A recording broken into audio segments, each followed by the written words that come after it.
una situación fuertemente vivida por el conflicto armado, en especial en este barrio, el Lleras, ¿no? Y digamos que a través de la iglesia se pudo abrir una puerta para que la comunidad fuese dejando el temor a denunciar, el temor a reconocer lo que estaba sucediendo, y también se convierte como en una especie de entorno protector. Pero antes de adentrarme un poco en lo que voy a exponer, pues quisiera primero plantear la diferencia desde donde nosotros actualmente estamos trabajando. Y es que nos hemos demarcado un poco de lo que es la religiosidad o la religión como tal. Entonces, ¿cómo comprendemos allá en Buenaventura en el proceso de la religión? La comprendemos como un sistema en el cual se pueden expresar creencias, la fe misma, pero está fundamentado en una institución que antemano pues implica que haya una limitación en cuanto al accionar de la misma institución, de las mismas personas. Entonces, desde ahí nosotros planteamos mejor hablar desde la espiritualidad en el sentido de que podamos encontrarnos con otras expresiones de fe. Privilegiamos el trabajo a favor de la vida, a favor del perdón y de la reconciliación. Y para ello es menester que podamos tener la conexión con otras maneras de expresarse. En el Pacífico y en Buenaventura existen diferentes, digamos, formas de expresar la fe. Quisiera que adelantáramos un poco la diapositiva, por favor. Yo traigo algunas imágenes en donde podemos ver, bueno, esta es la Casa Social, Cultural y Memoria. Desde antemano, como podemos ver, hay una diversidad de diferentes elementos. Aquí tenemos una frase que es bastante icónica, que es el pueblo no se rinde. Carajo, que fue una...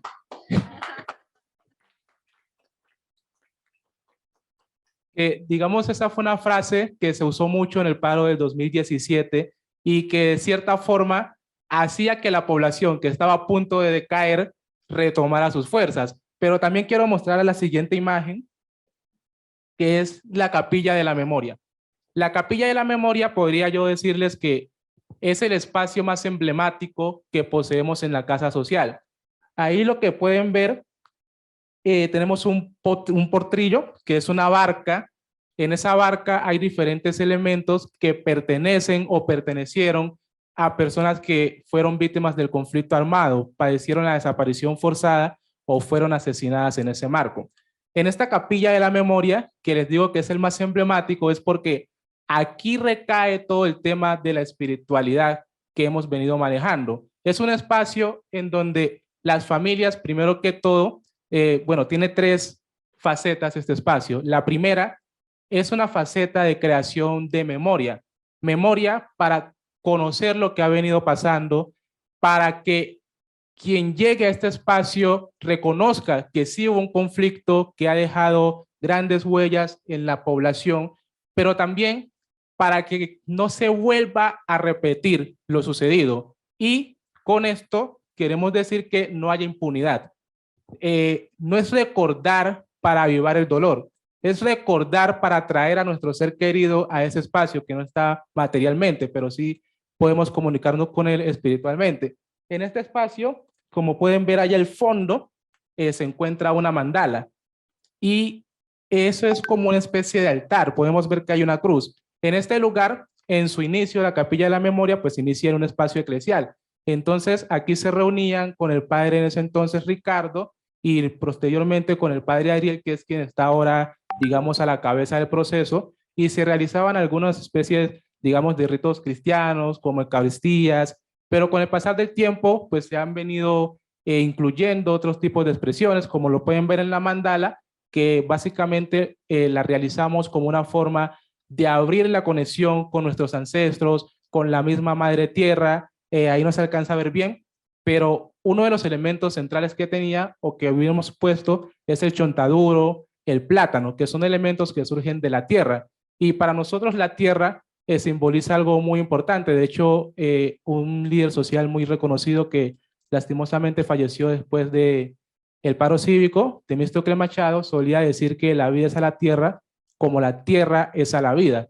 lo que implica que nosotros no podríamos vivir si no tenemos un territorio o una tierra en donde estar. Desde la tierra proviene nuestro alimento, pero también proviene algo que va mucho más allá. Cuando nacemos, incluso nuestro ombligo es enterrado y ahí surge un árbol. Y ese árbol significa la trayectoria de vida que podríamos nosotros tener, lo que implica de antemano ya una conexión espiritual con el territorio.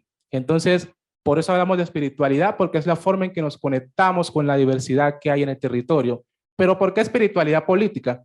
Porque para nosotros la espiritualidad también consiste en transformación, transformación del yo, pero también transformación del colectivo, lo que implica pasar por la creación de una conciencia común, de una identidad colectiva. Colectiva, vuelvo y repito, en el marco de que construyamos juntos un mejor futuro. Para construir un mejor futuro hay que empezar a abrir la vía del diálogo para conocer lo que ha sucedido anteriormente. Y ahí entramos en el proceso de creación de memoria. Conocer para transformar y transformar para poder vivir mejor. Pero también este espacio de la capilla y digamos la mayoría de los espacios que tenemos en la casa social nos permiten a través de la espiritualidad adentrarnos en un espacio terapéutico. Les digo que la mayoría de las personas que pertenecen a la capilla de la memoria son madres, esposas e hijas. También contamos con presencia de algunos hombres que digamos son minoría, pero la mayoría son mujeres. ¿Y por qué la mayoría son mujeres? En Buenaventura podemos decir que quienes han abanderado la resistencia son las mujeres. Cuando sucede algún acontecimiento trágico, las primeras que levantan su voz son las mujeres. Entonces, desde allí se explica en por qué la mayoría son mujeres aquí en la Capilla de la Memoria. Y digamos que eso también nos abre una puerta a ver cuál es la visión que traen las mujeres mismas sobre el campo político y sobre cómo se pueden incluir. Pasemos a la siguiente. Aquí también quise traer esta imagen porque esta se hizo el 9 de abril, que es el Día Internacional contra la Desaparición Forzada. Aquí vemos al obispo de Buenaventura abriendo un espacio, digamos, eclesiástico. Pero si pasamos más adelante, pasa la otra, podemos ver que también se toman en cuenta, digamos, las costumbres y creencias que venían desde nuestros ancestros. Entonces, podemos decir que hay un diálogo. Y este diálogo, en tanto lo que viene desde lo católico como lo que viene de nuestras raíces, lo que permite es pasar por un proceso espiritual donde nuestros dolores, nuestras penas, digamos, se socializan con otras personas que también han venido sufriendo lo mismo y podemos tener un paso de esperanza hacia un mejor futuro que podemos contribuir. Y desde aquí pasamos un poco al punto de incidencia política, porque no solamente es hacer la mandala para conectarnos con nuestros ancestros, sino que también implica ejercer resistencia contra las formas de dominación que incluso desde lo institucional se han venido tratando de implantar o se nos ha implantado históricamente. Entonces, con esto traemos nuestras raíces culturales, nuestras formas de expresión de fe, pero también nos permite enviar un mensaje político de que nos encontramos en unidad y de que juntos sí podemos transformar la sociedad. Y para pasar más a la incidencia, podemos dar un paso más adelante. Bueno, esto fue en el marco de la Semana de la Memoria que se hace de la semana del 14 al 17 de julio. Y aquí fue un espacio más terapéutico con ellas y espiritual con el mar. Ellas construyeron unas balsadas donde le enviaban un mensaje a su ser querido que no ha vuelto a casa o que fue asesinado quizás en algún momento de su existencia material. Ellas lo que hacían era decorar la balsa como ellas quisieran, el mensaje que quisieran y al final la enviamos por el mar. Cada una de ellas, pues voluntariamente, si lo querían lanzar al mar, lo hacían. Y esto como una forma de respeto hacia la misma naturaleza, porque hay una forma de expresión que tenemos allá que es muy común que decimos, lo que el mar se lleva, lo regresa, o lo que no pertenece al mar, vuelve. Y en ese sentido, lo que se quería era que ellas pudieran dar un paso hacia el cierre de ese duelo que pues sabemos que la desaparición forzada es algo que causa muchos daños emocionales, psicológicos y que siempre está vivo. Entonces era una manera como que pudieran decirle a su ser querido algo que nunca pudieron y también comunicarse con él o que el mismo mar le llevara el mensaje a su familiar, esté físicamente o en su forma, digamos, metafísica espiritual. Entonces, desde aquí, pues es un espacio psicoespiritual, como lo hemos llamado, que contiene la categoría de lo psicológico en cuanto al acompañamiento, en cuanto, digamos, a la forma de ayudarles a mitigar su dolor o sus afectaciones psicológicas y emocionales, pero también pues abre la puerta a este trato, digamos, espiritual y de conexión con su ancestro, con la misma naturaleza y con la persona a la cual se está, digamos, buscando, con la cual se quiere llegar a comunicarse. Pasemos adelante. Este es un acto que, digamos, es de protesta por lo que ha sucedido en el territorio, pero también para recordar a aquellos que fueron víctimas. Entonces, el mensaje que viene, o como nosotros creemos que debe funcionar la espiritualidad en el movimiento cívico de Buenaventura, y podríamos decir que podría ser a nivel nacional e internacional, es que la espiritualidad como expresión de fe tiene que ser algo que nos ayude a transformar la realidad social, que nos permita despertar, y aquí nos basamos un poco en la teoría de la liberación, que implica que el sujeto es agente de cambio y no es un objeto que debe estar bajo unas normas ya prediseñadas, sino que es un agente libre de poder crear y de crear desde las mismas bases. Y la espiritualidad permite eso en nuestra comunidad, permite que nos unamos desde las bases, creemos desde las bases,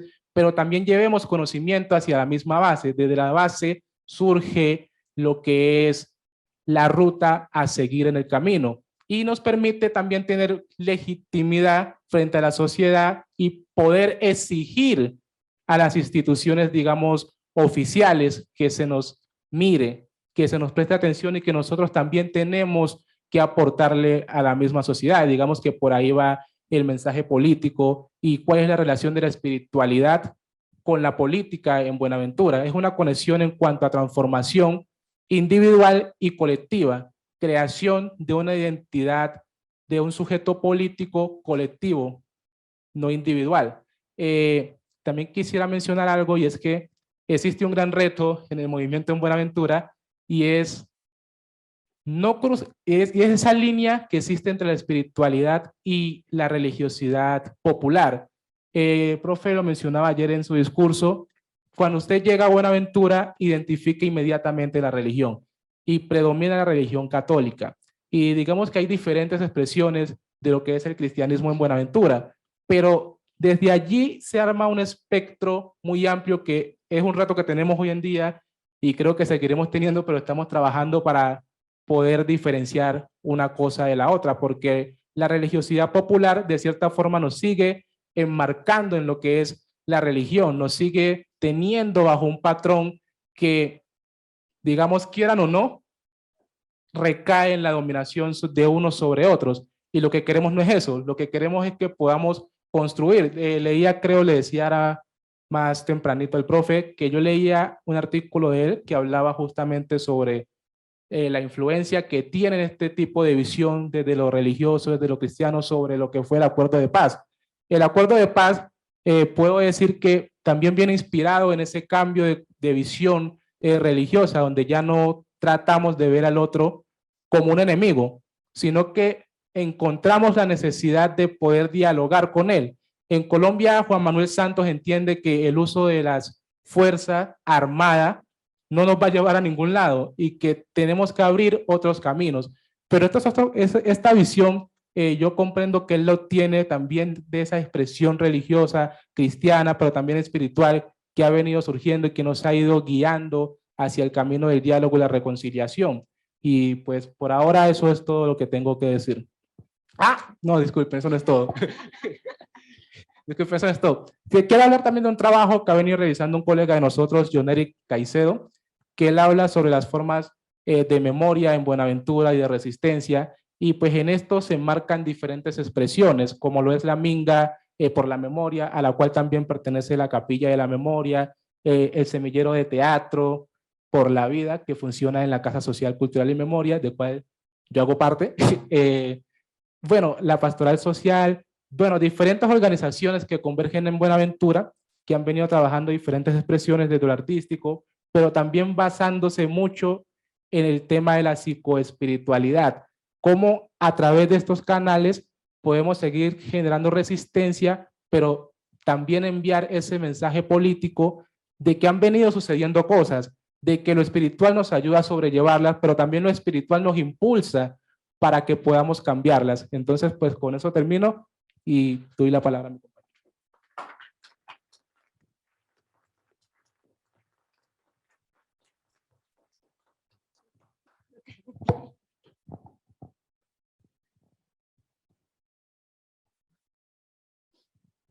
Bueno, nuevamente buenas tardes. Esa no era. Esa no era. Esa no era. Bueno, mi nombre es Andrea Córdoba, vengo del sur del Cauca, perdón, del sur de Nariño, norte de Nariño, sur del Cauca. Los vientos fuertes de Nariño nos trajeron por acá. Vengo a hablar un poquito sobre lo que ayer habló Maite. Ella lo habló un poco más de la parte de investigación. Entonces yo lo voy a hablar un poco más de las vivencias en el territorio. Entonces vamos a coincidir de pronto en algunas imágenes, pero pues voy a tratar de relatarlo de la manera más que sea como bien, pues que se logren conectar, ¿no? Más que todo con esta propuesta, con esta apuesta. El TECAN, el territorio campesino agroalimentario del macizo norte de Nariño y sur del Cauca, es una apuesta de paz que se crea a partir del 2010 más o menos. Es una necesidad de defender, nace de la necesidad de defender el territorio realmente. Porfa, preséntame la otra. Este pues es el espacio geográfico que hace parte el TECAM, 17 municipios, 14 del norte de Nariño y 3 del sur del Cauca. Sigue por favor. Aquí me voy a detener un poco más porque aquí arranca lo bueno. Resulta que en el 2010 estos municipios, la mayoría de estos municipios, había una amenaza muy fuerte que era con el tema del extractivismo y el tema de la minería. Y resulta que a un territorio realmente de paz, porque es un territorio de paz allá, o sea, gracias al universo nunca hemos tenido un conflicto tan marcado como lo viven otros territorios como el Cauca o como el Pacífico. Entonces, en el 2010 llegan unas multinacionales canadienses a hacer exploración minera. Entonces, en el momento que esto se da, pues nos enteramos porque ahí es como que se despierta el campanazo de que en ese territorio donde somos por vocación agricultores, producimos comida, producimos café y del mejor café del mundo. Entonces, nos dicen que llegan multinacionales a querernos desplazar porque pues eso significa decirle a uno, no, mira, te tienes que ir, porque realmente, miren, ahí están en el momento del lanzamiento de la propuesta, bueno, del norte de Nariño habían 32 permisos para exploración minera, que abarcarían 64,000 hectáreas, de las cuales se habían otorgado 4 títulos mineros ya para la explotación de la Anglogolachanti. Y eso cubría 6,000 hectáreas, bueno, de minería ilegal también, porque pues, entonces esto dio a que empezara como a crearse un poco de caos.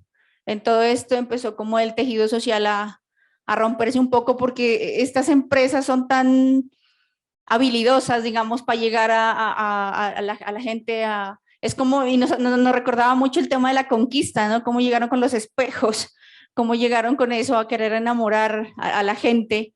Y entonces acá también llegaron pues con un tema de que venga, nosotros los queremos meter para que ustedes sean unos trabajadores formales, les vamos a pagar unos excelentes sueldos, les vamos a dar, bueno, a sus hijos. Entonces llegaban a las instituciones educativas con kits escolares, con severas camionetas, que allá no se miraban pues el carrito, el campero normalito, ¿no?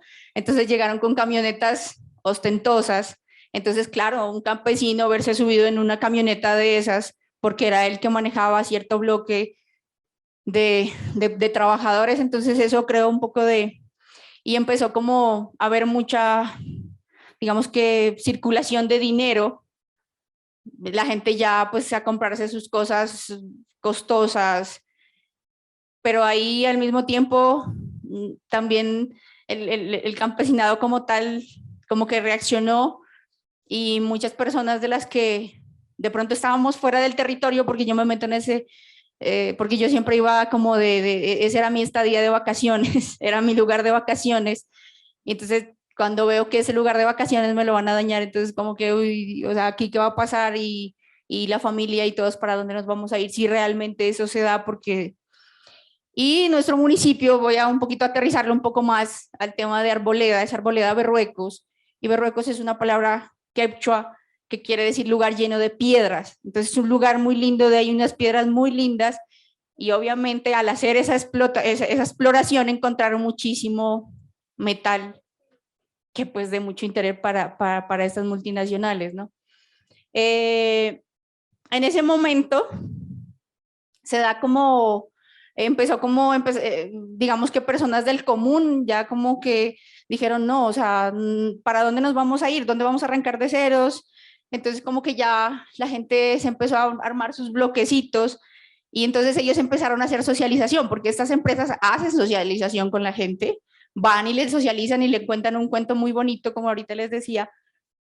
Pero entonces cuando ya llegó la otra parte y estos chicos muy valientemente, la verdad, llegaron acá estaba pues los ingenieros diciendo cómo iba a ser la explotación y la exploración y los otros allá diciéndole, venga, pero en algún momento estábamos una anécdota que llegamos a un espacio de esos y estaba un ingeniero diciendo que ellos iban a quitar unos árboles y que nos iban a sembrar 3 veces más.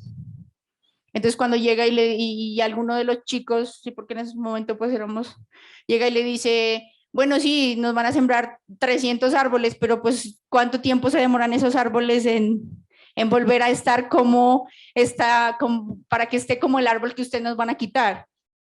Entonces como que eran unos mensajes muy, muy fuertes y cuando llega y le dice a alguno de las personas ya mayores, porque también para ellos habían cosas, ¿no? No, a ustedes abuelos les vamos a dar, les vamos a colocar en trabajos sencillos donde ustedes no tengan que hacer fuerza bruta, digámoslo así, porque ya no están en condiciones. Y llega un señor de esos y le dice, pero bueno, ¿y el agua? O sea, ¿cómo va a ser el tema del agua? ¿Qué cantidad de agua van a utilizar? O sea, dentro de su, digamos que del poco conocimiento que un campesino puede tener, hacer esas preguntas tan profundas, ¿no? Bueno, y el tema del agua, ¿cuánta agua van a utilizar? Entonces, claro, cuando le dan digamos que las cantidades de agua que iban a utilizar para sacar 1 gramo de oro, entonces la gente se asustó, porque dijeron es que esa cantidad de agua yo creo no la alcanzamos a utilizar en muchísimo tiempo. Y entonces como que ahí empezó un choque, entonces habían familias donde había parte de la familia que estaba trabajando ahí en la minera, pero la otra parte de la familia estaba afuera y entró como ese confrontamiento entre familias mismo, ¿no? Entonces ahí fue, digamos que, entonces ya como que eh, ahí jugó un papel muy importante el tema de la organización social, que fue en esa época la organización más antigua, digámoslo así, que hay en este territorio, que es el CIMA, que es el Comité de Integración del Macizo Colombiano.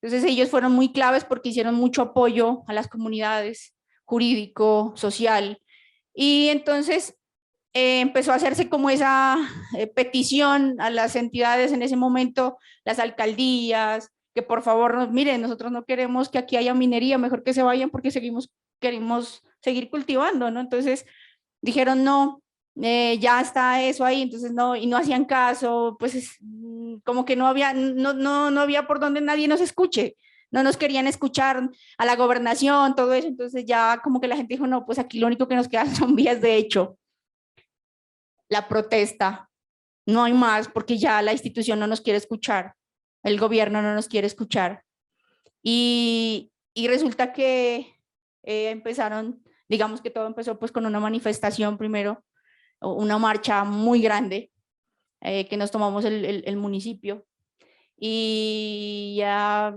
creo que fueron 3 marchas las que se hizo y no, tampoco, tampoco como que ellos no se querían ir de ese lugar. Y después, por favor, puedes pasarla. Bueno, entonces en el momento que se da eso, la gente de ver que ya no escucharon, entonces lo que hicieron fue como que pedir ayuda y pedir apoyos, porque en el municipio como tal, donde se estaba dando esto, donde habían implementado los campamentos, donde ya habían muestras de todo lo que habían recogido, lo que hicieron fue pedir, pues como decir, venga, ayúdeme porque acá solo ya no podemos, y llamaron, ahí fue cuando los municipios cercanos llegaron en un momento cuando una palabra muy fuerte que fue, ayer quiero traerles un poquito a colación lo que ayer les contaba Maite, la laguna La Marucha, creo que sí se acuerdan de lo que dijo Maite. Ese es un lugar muy, muy significativo para esta zona. Y resulta que en un momento de esos dijeron, es que le rompieron una raíz a la marucha, le cortaron la raíz a la marucha. Y eso fue tan impactante para todos los que estábamos allá, porque claro, era ver que la marucha es tan alta y ver en la parte más abajo cómo empezó a salir agua, donde era un lugar muy seco. Entonces, claro, todo el mundo le cortaron la raíz a la marucha.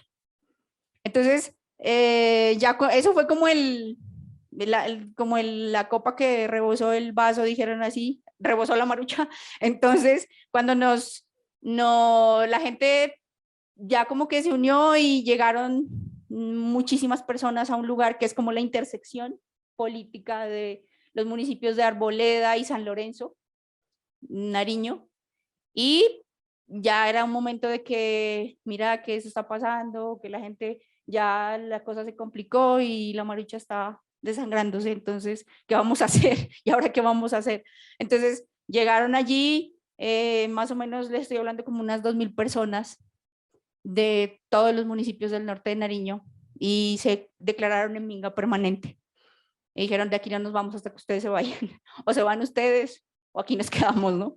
Entonces, ellos, digamos que fue pues una experiencia un poco pues traumática, porque pues nunca habíamos estado como en ese conflicto, pero también un poco bonita, digámoslo así, porque pues no fue así como el tropel al que estamos acostumbrados de la protesta, ¿no? De que a pesar de que llegó el SMAC, la policía, pero no, la gente fue muy respetuosa de la otra persona y dijeron, no, me acuerdo tanto que eran ingenieros de otros países, dijeron, no, por favor váyanse, no, y que no, que nosotros no tenemos órdenes de ella, que tenemos que seguir acá, entonces le dijeron, entonces por favor vengan para acá, y nosotros entramos y lo sacaron de una manera muy cordial, y la gente entró, y eso fue algo muy bonito porque también fue una lucha que la lideraron las mujeres.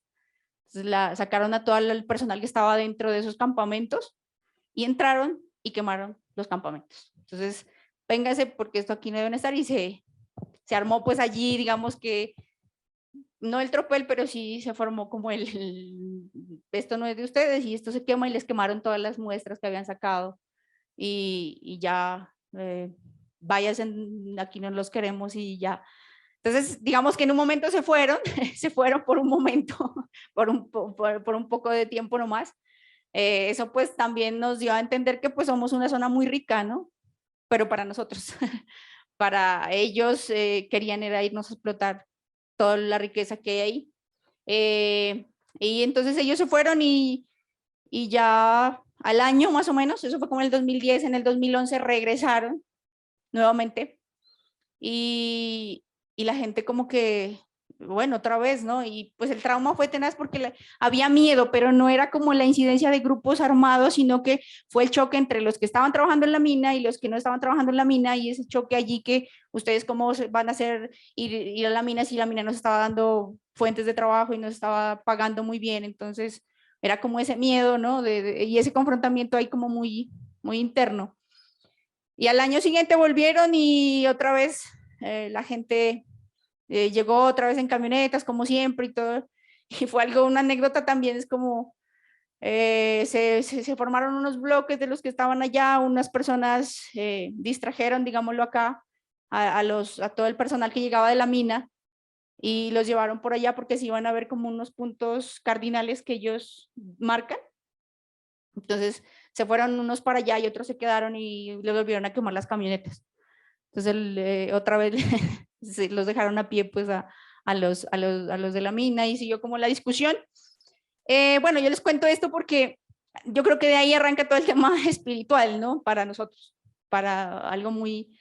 Y de ahí, eso, por eso le digo que el TECAM no es una coincidencia, el TECAM es el fruto de la necesidad de articularse.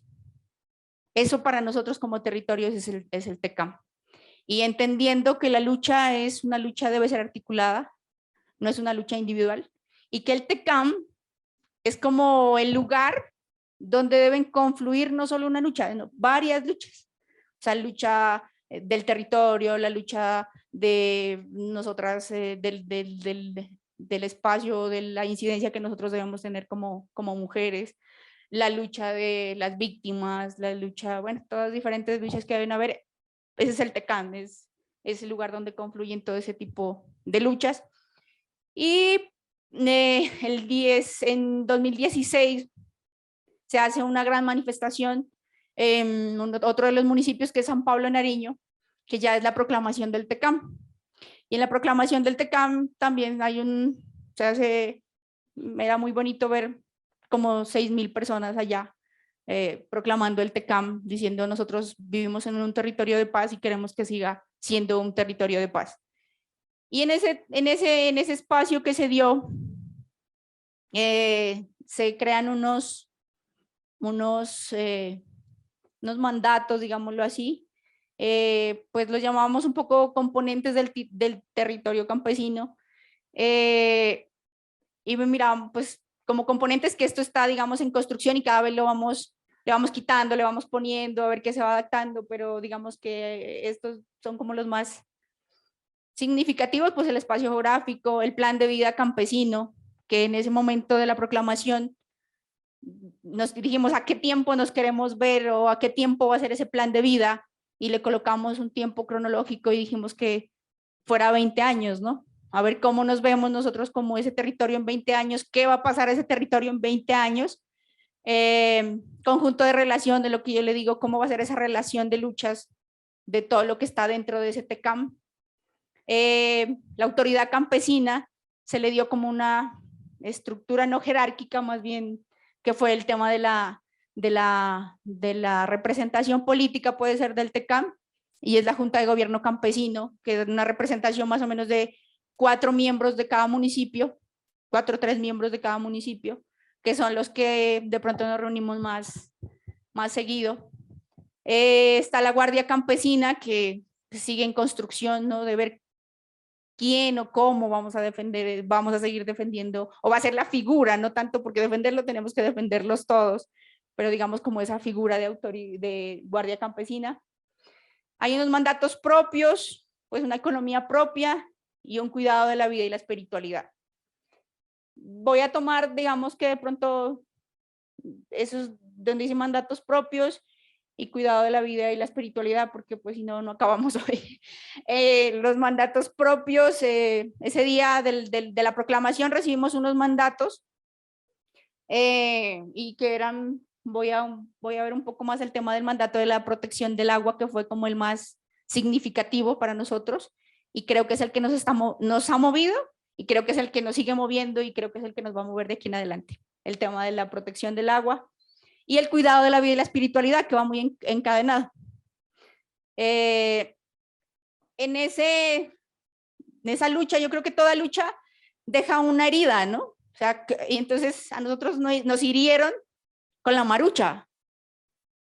Una herida tremenda que nos movió. Entonces, y toda herida yo creo que tiene que empezarse a sanar de alguna manera, tiene que empezar a sanar y creo que en esa búsqueda de sanar esa herida que tenía o tiene este territorio, porque algo muy paradójico, todavía los títulos mineros, hay unos títulos que están vigentes.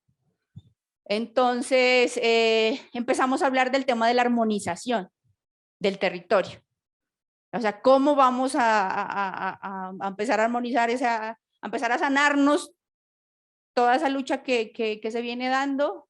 Se viene porque tiene que seguir así, tiene que hablarse en presente y tiene que seguirse hablando en futuro también, ¿no?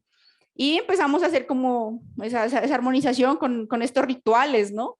Pero pues como es un territorio diverso, ya no podemos, ya no podemos hablar pues de mucho, digamos que de una sola forma de ver la espiritualidad, sino de muchas formas de ver la espiritualidad. Entonces, las misas de armonización, por favor sigue, terminamos con las imágenes, el tema de los rituales con los chamanes, que también hay allá incidencia, las caravanas de mojoneo y pagamento que se hicieron a estos territorios con el fin de conocernos. Esta es la marucha, les presento la marucha.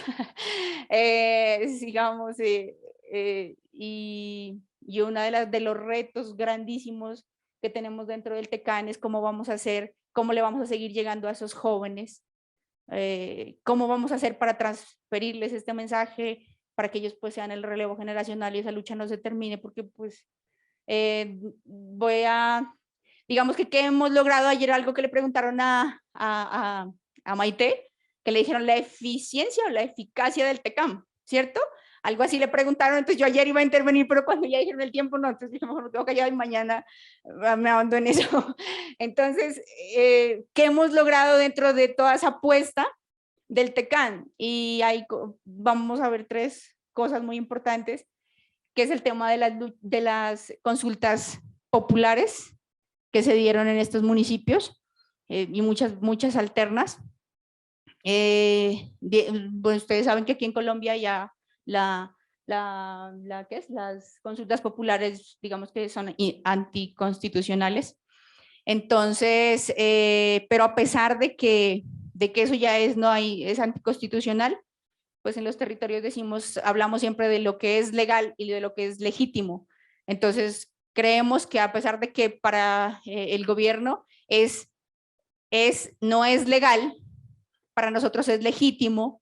Entonces, se lanzaron, la comunidad y los territorios decidieron lanzarla como consultas, y en este momento ya tenemos 11 municipios con consultas populares legítimas, donde la misma comunidad hace de registraduría y pues la misma comunidad es la que vota. Entonces es un ejercicio muy bonito, la verdad, que ha sido, digamos, fruto de esto. Sigue. Otro de las cosas bonitas que tiene pues, el Tecán, y seguimos luchando por el tema de la comida que yo les decía, o de la seguridad alimentaria, y se viene trabajando de un tema de transición a la agroecología, no de la agricultura tradicional, sino empezar a ver como el tema de la agricultura como algo más espiritual. Yo pienso que la agroecología es algo más espiritual, es esa relación que tenemos con la tierra, con la comida, cómo saber que si te comes algo sano, te sana el cuerpo, y al tener el cuerpo también vas a tener una buena armonía consigo mismo, y que si nos metemos pues ese poco de venenos que ahorita nos estamos metiendo, pues ahí ya también tenemos un conflicto muy tenaz. Y el otro es otro de los avances.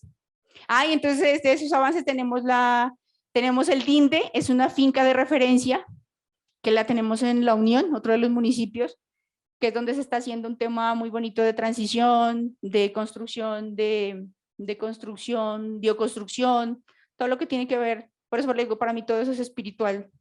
Y otra de las cosas interesantes que se vienen dando al Tecán es el Centro de Pensamiento y Acción Campesina, que es el IPAC.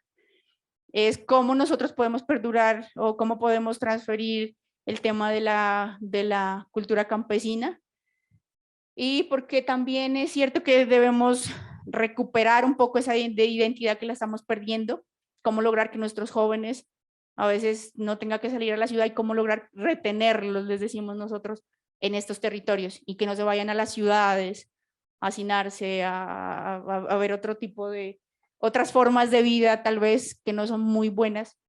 Entonces también se está, y ahí la academia ha sido algo bien interesante porque hemos tenido ciertas conversatorios, encuentros con la academia y cómo podemos, ahorita estamos pensando pues en lanzar unas cartillas para que el Tecán sea un poco más difundido, ¿no? En toda esta zona.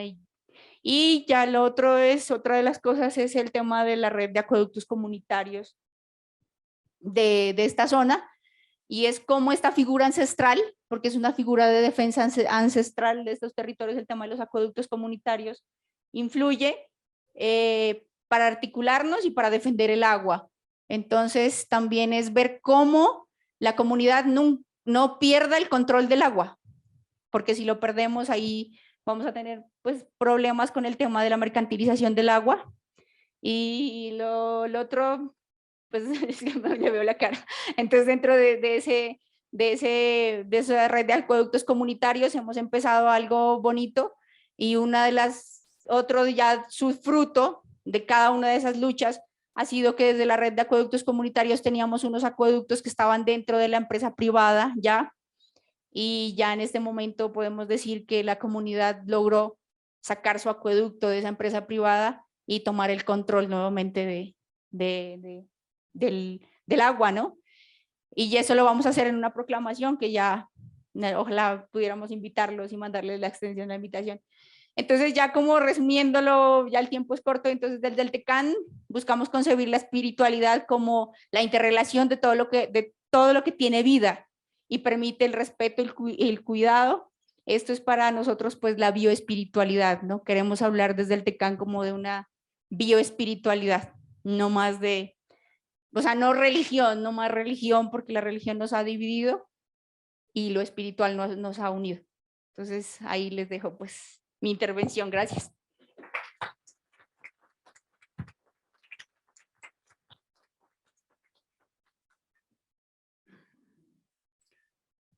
Gracias. Antes de comenzar, quisiera que viéramos un video muy corto y a partir de eso comenzamos.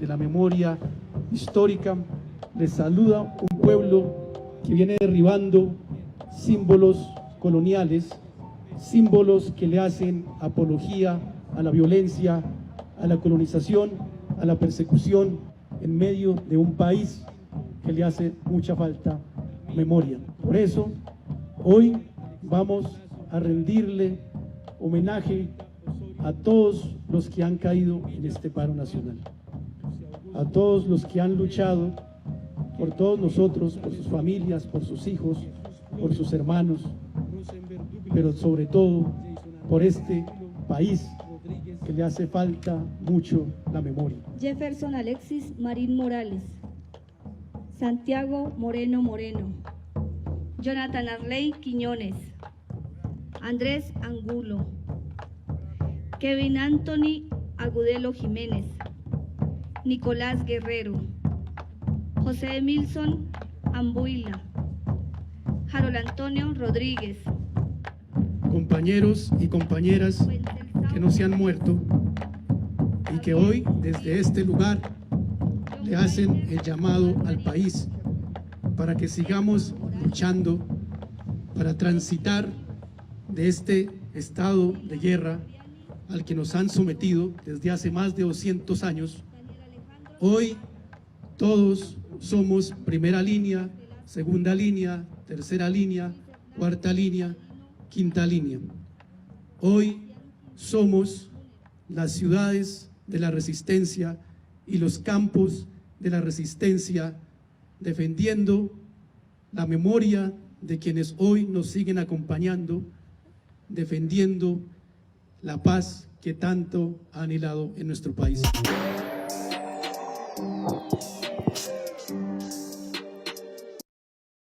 Listo.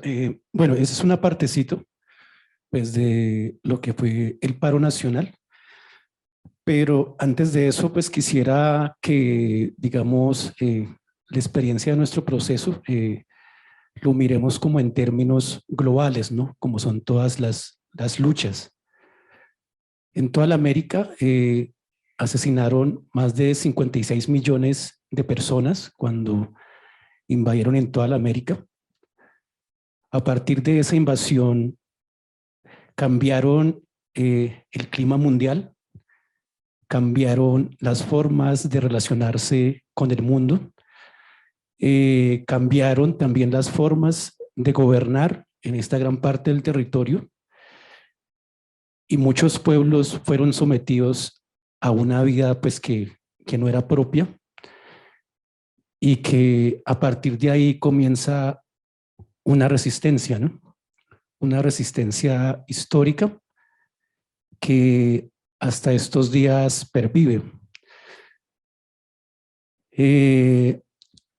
Para tener, digamos, como para no ir tan largo en estos 500 años de resistencia, hay un momento muy bonito de la historia política del movimiento indígena aquí en Colombia, que es en 1973. En 1973 se da el primer encuentro del movimiento indígena en Colombia, después de 2 primeros congresos regionales que se hizo con el CRIC. Nuestro pueblo fue fundador del CRIC, pero solamente fue parte los primeros 4 años de la fundación. En 1973 se encuentran casi por primera vez todos los pueblos indígenas de Colombia, se miran los rostros, las luchas, las resistencias, y al mismo tiempo hay comunicación con pueblos indígenas de todo el mundo. Llegan cartas de saludos, de relatos de experiencias sobre la lucha global que había que comenzar en ese momento.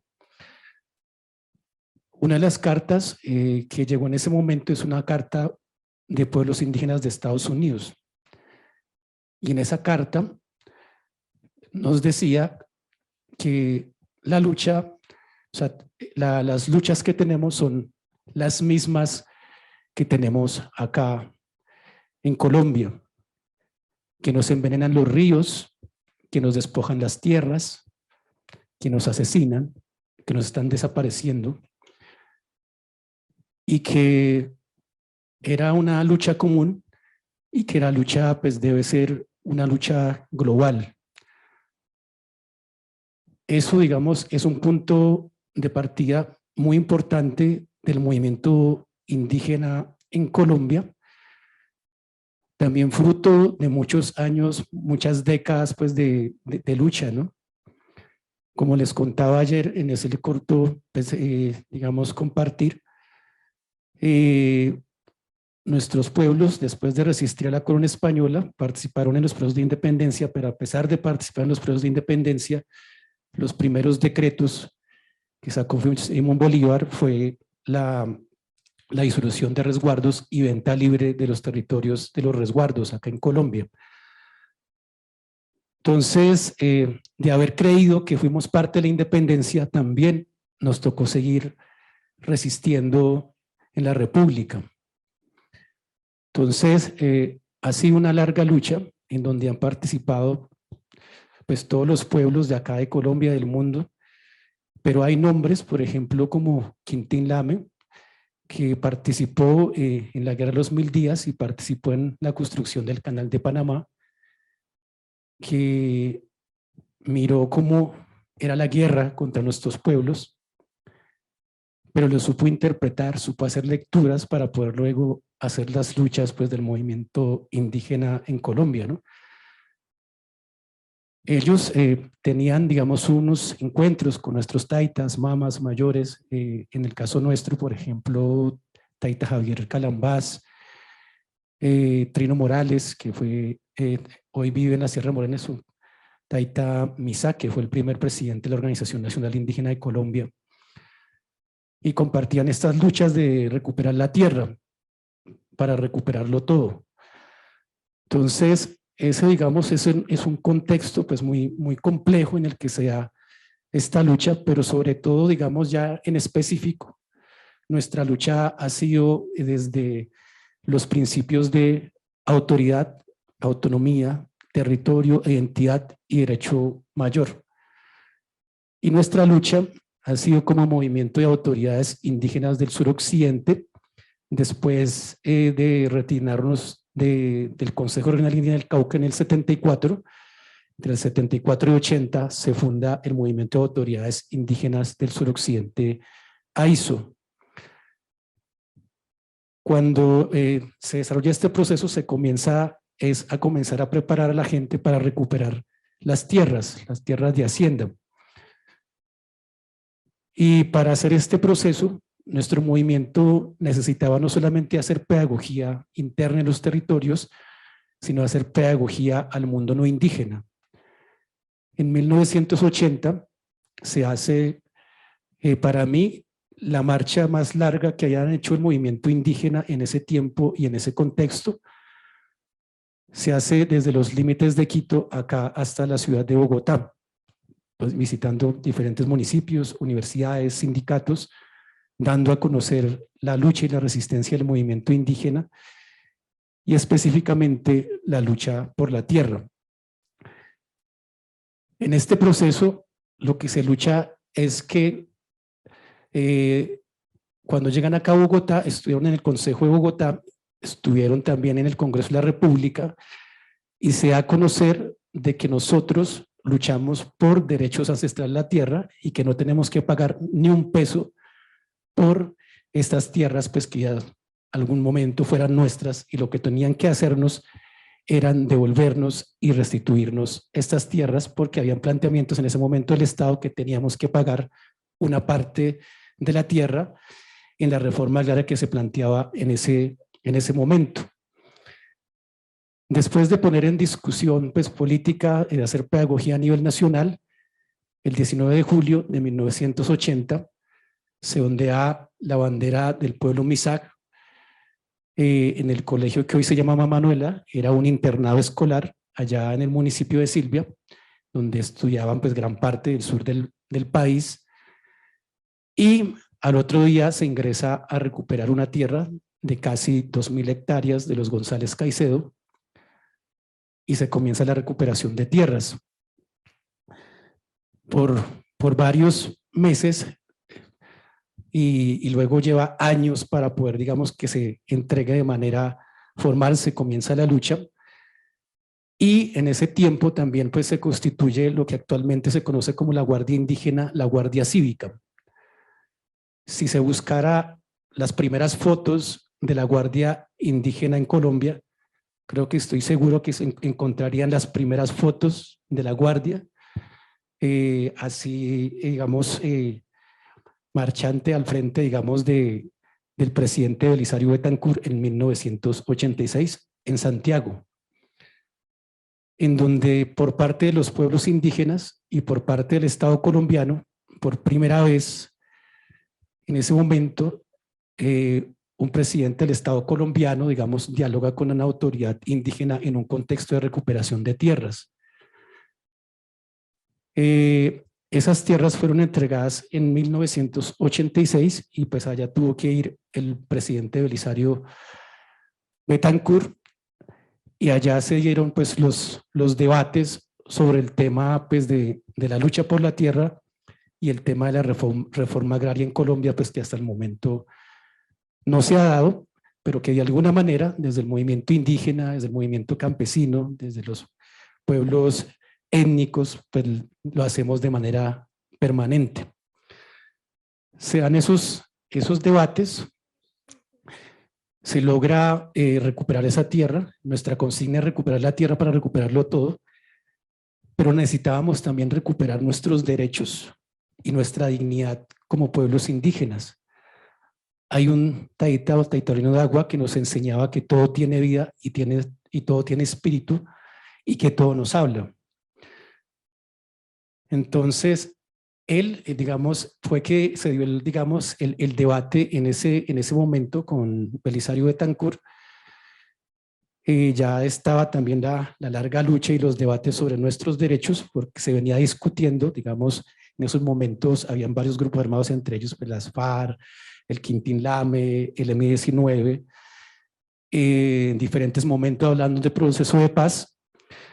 Entonces, dentro del movimiento indígena, específicamente en AISO se venía hablando si se llegaba a un acuerdo de paz y si se llegaba a una constituyente, que si era importante participar o no. Y existen unas cartillas pues, de ese proceso pedagógico que hicieron en ese momento. Entonces, de manera colectiva decían que nosotros no teníamos nada que perder con participar en la constituyente y teníamos todo que ganar si pues sabíamos luchar en medio de este proceso. Entonces se hace la pedagogía de por qué teníamos que participar en la constituyente del 91 y desde AISO pues en ese tiempo se propone a Teita Lorenzo Muelas para que sea pues uno de los constituyentes en este país. Él participó en la constituyente, se tuvo que fundar también AICO para poder, digamos, participar en la constituyente, se participa con Teita Lorenzo Muelas. En la constituyente pues logramos no solamente con Teita Lorenzo, sino también con Alfonso Chepe Peña, Rojas Birri, que también participaron de esta constituyente, los que fueron parte también de del proceso de paz del Quintín Lame, y el M-19. Entonces se dieron esa discusión política pues, y gracias a esa lucha que se dio en ese momento pues tenemos la Constitución Política de 1991. Y en ese tiempo gran parte del movimiento indígena creía que haber logrado esos derechos y esa Constitución Política y de haber pasado de haber sido tratados como menores de edad y como salvajes, que ya teniendo los derechos creíamos que nos iban a restituir las tierras, creíamos que íbamos a tener participación política sin ser perseguidos, sin ser asesinados, creíamos que nuestros gobiernos propios iban a ser fortalecidos, pero en la práctica no se dan estos derechos. Por eso, entre 1996 y 97 se hace la toma del episcopado aquí en Colombia y en esa toma se negocia lo que es la Mesa Permanente de Concertación de los Pueblos Indígenas. Y esa mesa de concertación surge porque sabíamos que en el Congreso de la República no íbamos a poder legislar porque hasta este último año nunca hemos sido mayoría en el Congreso, ni como movimiento indígena, ni como izquierda, ni como sectores alternativos. Hoy es la primera vez que tenemos un Congreso robusto, capaz de legislar a favor pues, de las mayorías y de estas luchas que hemos hecho como movimiento indígena y sectores populares de este país. Por eso se forma una instancia propia para poder exigir al gobierno el cumplimiento de estos derechos y que el gobierno no pueda hacer leyes sin consultarnos a nosotros, a los pueblos indígenas, porque pues según el Tratado Internacional, el Convenio 169, pues los gobiernos están obligados a hacer procesos de consulta con los pueblos indígenas. Entonces se hace ese proceso, siguen las luchas, nuestro movimiento pues entre el 70 hasta la última recuperación que se está haciendo desde el año pasado, se ha recuperado tierras en el municipio de Silvia, Jambaló, Totoró, municipio de Buenos Aires, Cauca, en Nariño, se ha hecho también incidencia en Putumayo, incidencia también por el Tolima, desde el movimiento indígena del Cauca, y esa, digamos, ha sido como gran parte de la lucha. La exigencia del proceso, digamos, de que se llegue a un acuerdo de paz total ha sido permanente. Por eso también como movimiento, en el 2016 también participamos directamente en el proceso de paz en La Habana, Cuba, en donde ni las FARC ni el gobierno pues no nos querían ver. Las FARC nos decía, ustedes no hicieron la guerra, por lo tanto no pueden ser negociadores. Y el gobierno nos decía que los derechos de los pueblos étnicos no se estaba tratando en el acuerdo de paz y que no era necesario que participáramos en ese escenario. Por eso en ese tiempo formamos la Comisión Étnica para la Paz y Defensa de los Derechos Territoriales, donde están los pueblos, el movimiento pues, afro, raizal, palenquero, donde está el movimiento indígena, y de manera autónoma anunciamos que sin ser invitados íbamos a llegar a Cuba, y lo íbamos a hacer, pero tuvieron que oficializar nuestra participación en el 2016. Y gracias a eso, pues, el acuerdo de paz en el 6.2 del acuerdo final tiene un capítulo étnico. Para los que se lo han leído, tiene un considerando que reconoce la victimización histórica, la persecución histórica, la explotación histórica a los pueblos étnicos, pero no solamente eso, sino que históricamente hemos sido sujetos políticos, hemos sido constructores de paz, y que tampoco pues debemos solamente a los procesos de paz que firman los grupos armados, sino que históricamente hemos construido paz desde los territorios. Entonces tiene ese importante reconocimiento en términos históricos, en términos políticos. Pero como en estos 3 días hemos hablado pues del tema espiritual, cultural, político y jurídico, para los pueblos que hacen parte de nuestro movimiento, que es el Nasa, el Pijao, el Misak, específicamente en el Misak, el tema espiritual, el tema cultural y el tema político y el tema jurídico no son temas separados. Incluso muchas veces no se puede, digamos, diferenciar como si esto es político, eso es jurídico, esto es espiritual, porque la lucha es integral. Las decisiones políticas no pueden ser sin la lucha jurídica, no pueden ser sin la lucha espiritual, no pueden ser sin la lucha cultural. Entonces, es una lucha integral y se desarrolla de esa manera. Por eso, ya digamos, en estos últimos años, en estos últimos 3 años, ya se quiso, digamos, como también, bueno, se ha venido recuperando tierra, se ha venido tomando vías panamericanas, pero necesitábamos un mensaje contundente en términos políticos, culturales y simbólicos. Por eso en el 2020 se toma el Aeropuerto Internacional El Dorado acá en la ciudad de Bogotá. Y se toma ese escenario porque precisamente los colonizadores llegaron a este territorio, pues persiguiendo la historia del Dorado. Entonces queríamos que fuera un punto de partida pues de ese anuncio de que también hay que comenzar a nombrar las cosas también desde el origen de nuestros territorios y también cambiar ese tipo de realidades, además en un punto de encuentro tan importante como ese aeropuerto internacional. Entonces se logra tomar el aeropuerto durante 7 horas, fuimos perseguidos luego bastante fuertes por la fuerza pública, pero digamos se logró entregar el mensaje al país, así como el gobierno nos decía que no habían territorios vedados para el ejército, para nosotros tampoco habían territorios vedados para la construcción de paz. Y luego, digamos ya colectivamente se tomó la decisión de tomar los monumentos, digamos, coloniales del país. Si se han dado cuenta, nosotros no tomamos ningún monumento republicano, todos son coloniales, en Popayán, en Cali y acá en Bogotá. Y en los mensajes que publicamos en cada uno de estos momentos, era anunciando que se tenía que caer esta forma de gobernar, esta forma de representar en este país y que había que anunciar un nuevo tiempo. Por eso el 28 de abril al amanecer, exactamente a las 5:30 cayó Sebastián del Alcázar en Cali, fue el primer acto político del paro nacional y se tumbó al amanecer. Existe el video y la foto y era precisamente para anunciar el amanecer pues de un tiempo, de un nuevo tiempo y de otras luchas que venían pues digamos en Colombia. Entonces, para no ir muy lejos, ese es, digamos, como parte, digamos, de toda esta historia, pues, que hemos venido trabajando y que hoy, pues, somos en Colombia el pacto histórico, también como AISO somos pacto histórico, participamos del pacto histórico, también tenemos acuerdos políticos firmados con el pacto histórico, pues, y hoy somos un gobierno colectivo y popular en Colombia. Entonces, muchas gracias.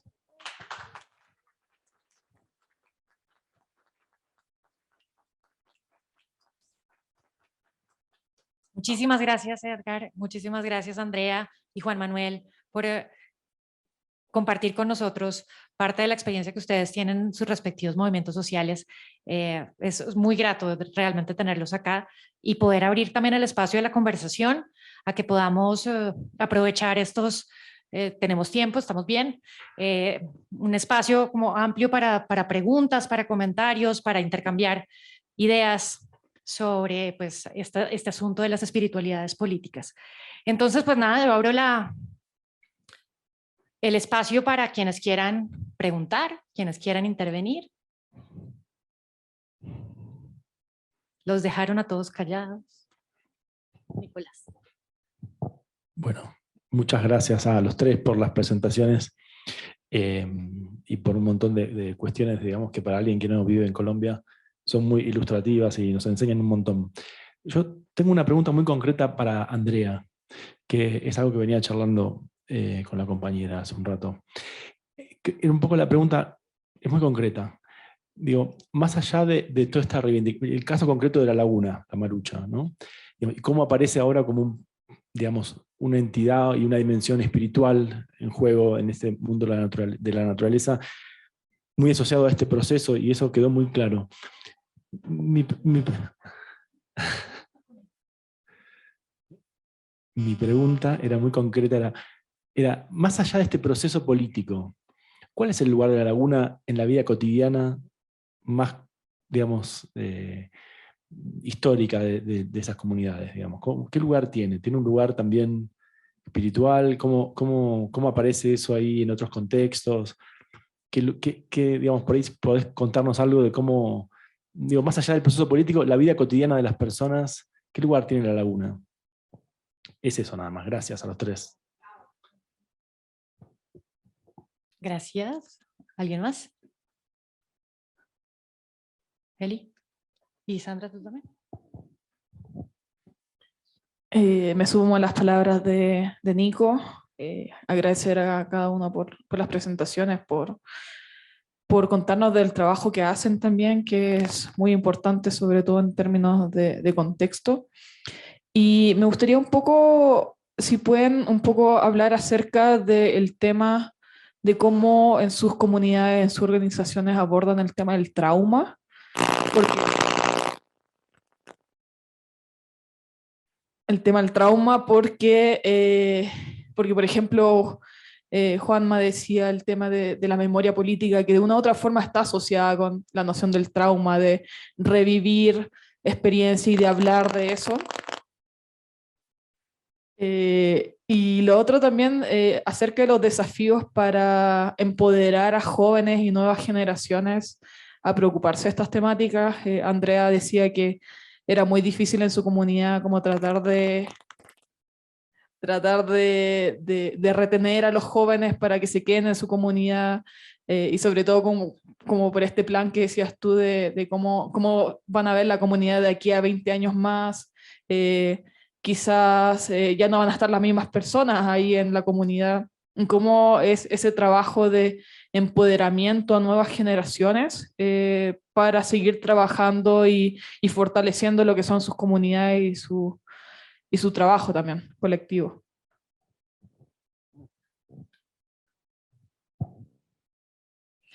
Gracias. Yo quiero agradecer en este espacio la palabra que ustedes nos han compartido. Me parece muy interesante.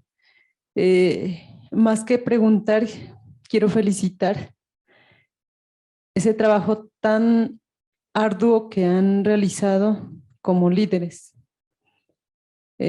Siempre para nosotros como comunidad indígena Inga, hemos tenido de referente a la Guardia Indígena y hemos amanecido tomando remedio para apuntalarnos de ellos.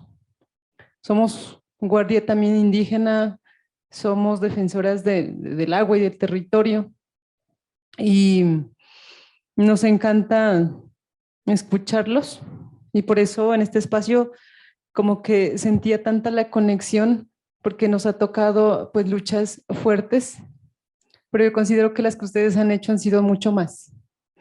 Y eso nos llena. A mí me llena mucho de alegría, y créanme que me voy con más cosas a mi territorio. Escucharla a la compañera Andrea y coincidir en tantas cosas como seres humanos, en esa defensa constante del territorio, es lo que nosotras podemos decir sí vale la pena continuar. Y doy la invitación, compañera, para que nos unamos, porque estamos como bien cerquita, ¿sí? Y nosotras como mujeres podemos lograr cosas desde la espiritualidad sorprendentes. A mí me ha tocado duro, pero las hemos logrado. Con nuestros guías espirituales y con el remedio, y amanecemos, y si nos toca tomar una semana de remedio, tomamos. Y si no tenemos que dormir, pues no dormimos, porque tenemos que estar allí para sabernos orientar. Y ese es el remedio, y ese es el yagé, y esa es la espiritualidad. Y ustedes lo están contando aquí porque hablan de espiritualidad. Y sin espiritualidad no hay nada. Eso queda vacío totalmente. Entonces, te dejo la invitación para que internamente, desde mi comunidad como Inga, podamos apoyar esta parte tan bonita. Juan Manuel, gracias. Y coincido también en algo tan bonito que hablabas acerca de las mandalas. Hablas mucho de la tierra y de ese símbolo tan importante que es la vida.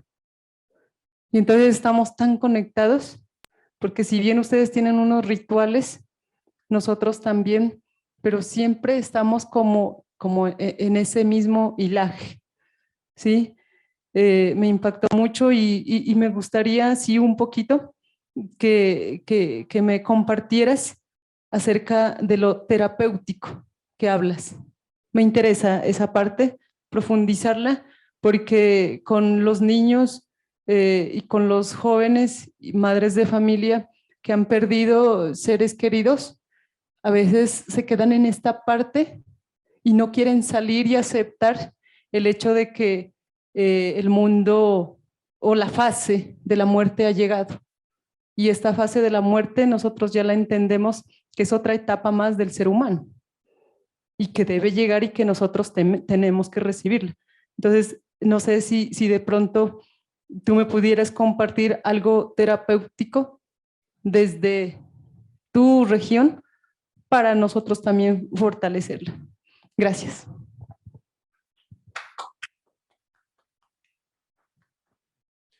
Yo también meto la cucharada para agradecerles también y sumarme también a los agradecimientos y a nuestra expresión también de gratitud y de admiración por sus procesos, por lo que también nos han compartido y por los caminos también que esos procesos pues nos han abierto finalmente a todos, ¿no? No solamente a sus comunidades. Tengo una pregunta puntual para cada uno y una pregunta general. Para Edgar, me gustaría como escucharte, Edgar, hablar un poco más.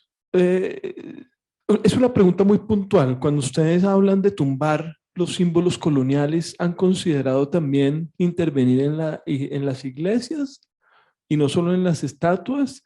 Y si han considerado eso, ¿cuál ha sido la reflexión? Y obviamente eso en el marco también de ver cómo pues la relación también con la iglesia, ustedes la han podido remodular, ¿no? De ser un adversario a ser a veces también un aliado, como tú muestras también cuando, me imagino que la toma del episcopado también tiene que ver con eso, ¿no? Y entonces, ¿cómo es ese trasegar político de esa relación, ¿no? Y pensando también de pronto en figuras como Álvaro Urqué, y qué papel también han jugado, ¿no? En posibilitar ese cambio, ¿no? En esa relación. Con Andrea, preguntarte un poco Andrea, por cómo es en esa defensa de la vida, digamos, el tema también de la memoria que está en juego ahí, de la ancestralidad, porque tú lo mencionaste, ¿no? Porque me parece muy interesante, porque es en la defensa de la vida, ¿no? La vida no es como lo contrario a la muerte, sino que en la defensa de la vida hay una relación distinta con la muerte, ¿no? Que tiene que ser productiva, que tiene que ser constructiva, la noción de ancestralidad ahí. Y también preguntarle un poco en esa vía a Juan Manuel, ¿no? Cómo pues digamos, ustedes han trabajado digamos, en el trabajo de la memoria es un trabajo también por cambiar de cierta forma la relación con la muerte, ¿no? De hacerla, digamos, constructiva para la comunidad en medio del daño, ¿no?, que han sufrido, de encontrar ahí también en esa memoria una potencia para seguir abriendo caminos y fortaleciendo, pues, digamos, la vida y las posibilidades de la comunidad. Entonces, un poco les estoy haciendo la pregunta que ni la filosofía ni ninguna religión ha podido responder, que es cuál es la relación entre la vida y la muerte, pero mejor dicho, se las pongo un poquito más puntual. Muchas gracias.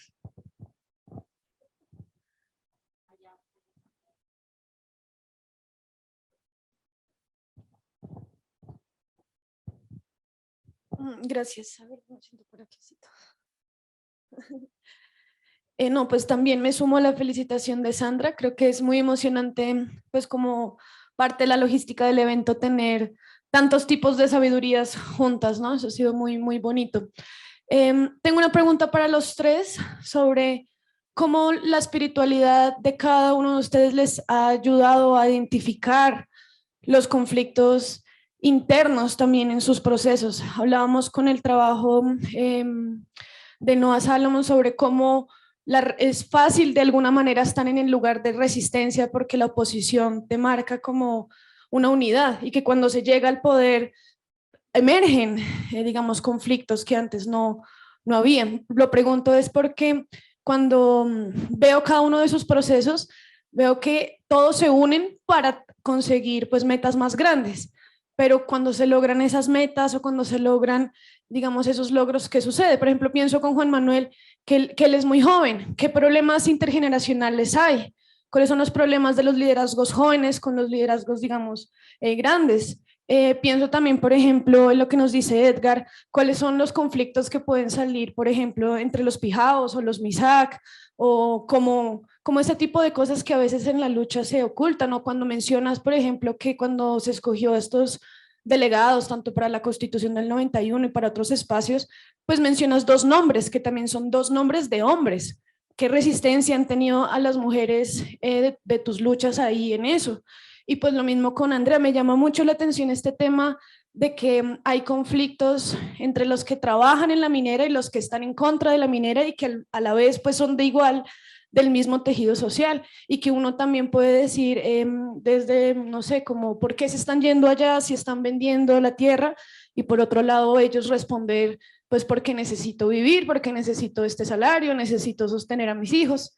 Entonces sí, como que son muchas luchas que tienen muchos éxitos, por supuesto, pero que también deben ocultar como muchos conflictos, y que a veces siento que los movimientos sociales son como tímidos para afrontar esos conflictos, como que no los abrazan, y yo considero que abrazar esos conflictos es pues no solo saludable, sino enriquecedor para las luchas políticas que se dan. Y a veces también es frustrante llevar esos liderazgos cuando suceden como esos problemas, no tanto como en lo político, sino en lo personal. ¿Ustedes cómo manejan su espiritualidad para enfrentar esos problemas o esos retos que se aparecen en sus procesos? Y una vez más, felicitarlos, de verdad, mucha admiración por cada uno de ustedes.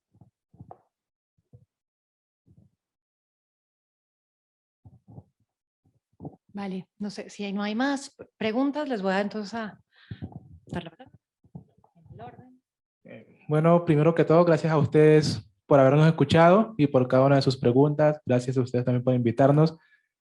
También agradecerles pues por las charlas y las discusiones que ustedes han brindado, porque me han abierto mucho la mente.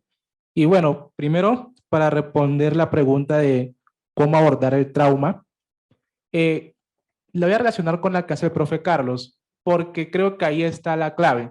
Para poder abordar el trauma, digamos, psicosocial y psicoterapéuticamente, primero hay que resignificar qué es la vida y la muerte. Y en ese sentido, hemos venido haciendo un trabajo amplio, y lo que decimos es, desde el movimiento social, que la muerte no significa el final, sino que en la muerte emerge el inicio de la verdadera lucha. De hecho, bueno, si alguno de ustedes alguna vez tiene la oportunidad de ir a la casa social, bienvenido sea. Ahí tenemos una especie de museo, donde hacemos una analogía de lo que es la semilla de mangle, con el movimiento social. Y creo que a partir de eso también damos un paso para poder resignificar la vida. En la semilla de mangle, cuando se tira, digamos, al estero, ella se empieza a abrir. Entonces tenemos una línea del tiempo que va contando cómo ha sucedido la historia de Buenaventura en su movimiento social. Y de hecho empieza por allá en el 2009 y termina justamente después del paro cívico con la muerte de Temístocles Machado. Ahí es donde se abre la semilla de mangle. Entonces con eso queremos simbolizar que la muerte no es un acontecimiento para terminar con lo ya empezado, sino que la muerte implica que debemos seguir luchando por lo que deja nuestra persona, nuestro ser o nuestro líder. Es hacerle honor a esta persona levantando su bandera de vida, recordando quién fue, pero en la dirección de resaltar cuál fue su aporte a la comunidad, su aporte a la familia. Y entonces, para responder la pregunta de cómo hacemos, digamos, ese trabajo terapéutico, digamos que hemos diseñado diferentes metodologías que van desde lo artístico incluso hasta lo pedagógico. Ejemplo, el semillero de teatro mismo. Con el semillero de teatro, lo que hacemos es resignificar la historia, resignificar quién fue cada uno de estos personajes que pues ya no tenemos más. Hoy en día estamos trabajando en la construcción de una novela gráfica con relación a la trayectoria del movimiento social en Buenaventura, y ahí encontramos un punto de acuerdo con Andrea, porque decimos que la defensa del agua es lo que nos ha permitido articular todo el movimiento social, y el agua es vida. Entonces, cuando un ser querido muere, este espacio psicoespiritual lo que nos permite es armonizar de cierta manera este dolor. Y por lo general siempre tratamos de crear grupos de apoyo de personas que comparten las mismas vivencias, digamos que tienen situaciones con características similares. El poder reunirnos entre todos nos permite identificar que no nos encontramos solos y podemos tener un apoyo en otra persona. Muchas veces nos enfrascamos en resolver nuestros problemas de manera individual y no sacamos aquello que tenemos en nuestro interior. Entonces, estos espacios nos permiten conversar sobre lo que sentimos. El conversar sobre lo que sentimos permite canalizar estos dolores y sacarlos. Al sacarlos, liberamos una tensión. Pues hay que admitir que pues la forma en cómo nos han violentado ha sido muy fuerte, y por mucho que nosotros tratemos de sacarla de raíz, es algo que es muy complejo, pero por lo menos a través de estos espacios, digamos en el espacio de la Capilla de la Memoria, que como les explicaba, nos reúne en torno a elementos espirituales que nos conectan el uno con el otro, permite también armonizarnos y abrirnos de modo que podamos ver una luz de esperanza. Hoy vivimos en condiciones diferentes a como vivíamos hace 500 años. Entonces nos permite ver que no ha sido en vano nuestro trayecto por la vida, y desde ahí vamos resignificando poco a poco. Entonces desde ahí empezamos a tramitar ese dolor, ese duelo. No ver la pérdida de ese ser querido como algo que no se nos va a recompensar o como algo que nunca más va a volver a nosotros, sino ver esa semilla que él ha dejado para poder cambiar el mundo, para poder cambiar nuestro entorno y nuestras propias vidas. Para responder un poco la pregunta sobre cómo lo espiritual nos ha permitido identificar, digamos, tensiones al interior de nosotros mismos y cómo las tratamos, pues justamente recuerdo el año pasado, en noviembre, es fruto mismo de esta resistencia que han hecho estas mujeres, se hizo la entrega de 5 cuerpos de algunos pescadores. Y para hacer esta entrega se tiene que hacer previamente un proceso de preparación con las familias, incluso con el equipo mismo, porque tratar este tipo de cosas también nos carga, ¿cierto? Y entonces de esta manera hubo un mayor, en algunas partes lo llamarían chamán, nos reunimos en un espacio en ese espacio, digamos, abrimos una puerta espiritual para conectarnos mutuamente y reflexionamos sobre qué tenemos cada uno de nosotros en el interior, en nuestros corazones. Eso nos hizo pasar desde nuestra niñez hasta donde nos encontrábamos en este momento. Podemos identificar que, digamos, muchos de los problemas no son ni tan de fondo, sino más bien de comunicación. Muchas veces los jóvenes, por su condición de joven, no reconocen esa lucha que han venido haciendo los mayores y traen unos números modelos que podemos decir nuevos, pero que realmente no son ni tan nuevos, sino que nuestros mayores ya nos han abierto la puerta. Y de reconocer eso, entramos a una parte que es de respeto y de reconocimiento por ese legado que ellos nos han dejado. Y creo que el punto clave para mantener la armonía entre el joven y, digamos, el mayor en nuestros términos es ese reconocimiento de que, como ya existe un legado, también nosotros tenemos unas vivencias y unas experiencias que podemos aportar para que lo que ya está se fortalezca y no se destruya.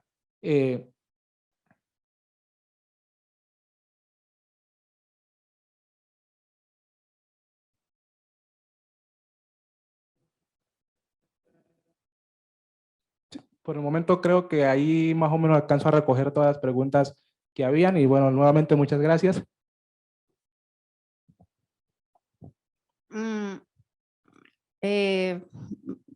Respondiendo a una de las preguntas que qué lugar ocupa la marucha en todas estas narrativas que hemos hecho desde ayer, desde Maite.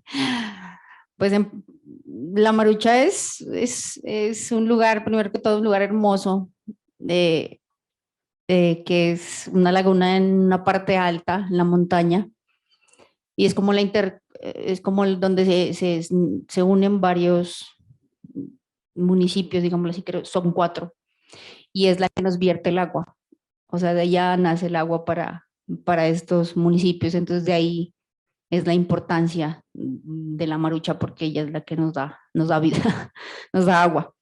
En cuanto al tema de los traumas, ¿no? Porque yo les decía, toda lucha deja una herida y eso es traumático, ¿no? Y pues yo lo asocio el trauma al tema de los miedos, ¿no? Y de los fobias a veces, no sé. Entonces, creo que es más un tema de miedos, ¿no? De miedo de enfrentar, de miedo de salirnos un poco de lo legal y enmarcarnos siempre, o sea, decir, bueno, ¿lo hago o no lo hago? ¿O me llevan a la cárcel o no sabemos? Es un tema de miedos, ¿no? Y ahí es donde juega lo que yo les decía hace un rato, ¿no? El tema de lo legal y lo ilegal y cómo estas comunidades nos hemos jugado por lo ilegal, pero por lo legítimo. Y entonces por eso todas estas apuestas han hecho que nos den el tema de las luchas, las marchas, la marucha, todo esto que les venimos contando nos ha dado legitimidad. Entonces, y también el tema de los traumas va un poco ligado al tema de la identidad, digo yo, cuando tú no sabes quién eres realmente, es cuando más miedos tienes. Entonces, el campesino cuando no sabe qué significa ser campesino, es cuando le da miedo enfrentarse a sociedades diferentes, ¿no? De pronto a la misma academia, de pronto a estatus sociales a veces. Entonces, también es un tema un poco igual pasa con el tema indígena, ¿no? Cuando el indígena no sabe realmente quién es, eso le hace sentir miedo de enfrentarse a los demás. Entonces, por ahí el tema de los traumas. ¿Cómo ha sido el tema del empoderamiento de los jóvenes? Eso es algo muy, digamos, está pasando algo bonito. Cuando él dijo que tumbaron la estatua en varias partes, en nuestros municipios también los chicos tumbaron las estatuas de los parques principales. En el nuestro estaba Julio Arboleda, que pues uno de los verdugos de la conquista, y los chicos lo tumbaron. Y el tema de los jóvenes ha sido muy interesante porque hay discusiones que han nacido de ellos. Yo les decía, si al chico le llegamos a hablar de religión católica, el chico no, o sea, no pasa nada. ¿sí? No pasa nada y entonces yo verlos ahorita, como les decía ayer, como los chicos empezaron a entablar conversaciones con iglesias cristianas, católicas, pentecostales y de todo tipo. Ahora nomás, hace poquito, hoy hicimos, porque todos colaboramos, un evento muy grande que fue con el tema de hacer una minga para embellecer el cementerio. Entonces, y quien lideró eso fueron los jóvenes. Entonces ellos se reunieron con él y entonces yo ya en unas discusiones le decíamos, no cerremos tanto a lo católico nomás el tema del cementerio, porque era la iglesia católica la que decía hay que recuperar el cementerio. Pero si lo vemos un tema más espiritual, entonces fue el pastor evangélico, fue todo el que cree en Dios, el que no, pero que al fin y al cabo pues allá terminamos, ¿no? Entonces esa fue una forma de conectar a los jóvenes. Y otra cosa muy bonita también es escucharlos y ellos, algo que me gusta mucho, es el tema cómo ellos quieren expresar, ¿no? Cómo quieren expresar lo que ellos sienten y no desde la religión. Entonces, allá empezamos algo muy bonito que es el tema del muralismo, ¿no? Entonces con los chicos hicimos un mural muy grande, lastimosamente no alcancé a ponerle ahí la fotografía, un mural muy grande a la entrada del pueblo, y fue con la idea de hacerlo recuperando la memoria. Y entonces ellos decían algo muy chévere, decía Andrea, es que nos han contado una historia y nos han contado una historia mal contada. Entonces a ellos les han dicho que esto sucedió así, así, por eso ahorita ellos tienen una propuesta que es un poco loca, pero es muy interesante, que es el tema, en nuestro caso, de lo que yo les comentaba de nuestro municipio, que se llama el municipio Arboleda, en honor a Julio Arboleda. Pero el nombre originario es Berruecos, que es lugar lleno de piedras. Entonces ahorita los chicos dicen, a nosotros sí nos gustaría entablar una conversación de cómo lo hacemos y le quitamos ese nombre de Julio Arboleda, porque no queremos esa historia, o sea, esa no es la historia real, o sea, eso no es lo nuestro, ¿no? Y en ese mural que yo les digo, entonces ellos recuperaron todo el tema de lo que significa Berruecos, que las piedras, los petroglifos que hay en esas piedras, y lo pintaron como ellos lo querían expresar. Y en cuanto, ahí lo conecto con lo que tú preguntabas, Carlos, que es el tema de la memoria, ¿no? Resulta, la historia es tan importante contarla, digo yo, para poder trascender a veces. Entonces, ellos ahorita tienen una iniciativa, no, ya no es una iniciativa porque ya lo crearon, es un colectivo de jóvenes que se llama Yolanda Cerón, y Yolanda Cerón es una religiosa que es de nuestro municipio, pero que nunca luchó allí. O sea, eso es como lo contrario. Ella nunca luchó allá, ahí en ese municipio, sino que fue a luchar por las negritudes en Tumaco, en la costa pacífica. Pero muchos de nosotros no conocían esa parte de la historia. Yo, por lo menos, no la conocía. Y los chicos ahorita se están empoderando de esa historia de esta religiosa que luchó y fue una de quien ayudó a crear la ley 70 de la que ayer habló el padre, el monseñor. Fue una de las creadores de la ley 70. Ojalá en algún momento podamos concluir con estos muchachos. Entonces, es muy importante el tema de recuperar la memoria. Otra cosa en cuanto a recuperación de memoria es que también en el tema de los acueductos comunitarios entendemos que el agua tiene una memoria y que es muy importante recuperarla.